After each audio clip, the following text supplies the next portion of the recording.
هەمومان لەسەر خەتین بۆ ئەوەی کە چارەسەری ئەم وەزعی ئێستا بکەین و هاوڵاتی تایە زەرمەند نەبێت. مەسەلەی کارەبای مۆلیدەی ئەهلی گرێبەستێکە لە بینی بەڕێوەبەراتی کارەبا و خاوەن مۆلیدەی ئەهلیە. هەر خاوەن مۆلیدەیەک کە ئەزانێ بۆی دەرناهێنێ ئەکرێ داوا بکە گرێبەستەکەی هەڵبوەشێنرێتەوە لە جێگەیە کەسێکی تر بەو کارە هەڵسێت.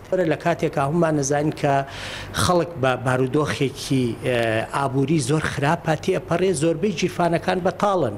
یعنی ئەبێ ئەمانە خۆیان بە بەشێک لە ئێش و ئازاری خەڵک بزانن و هەڵگری مەسئولێتی بەشێک لە کێشە گرفتەکانی خەڵکی بن.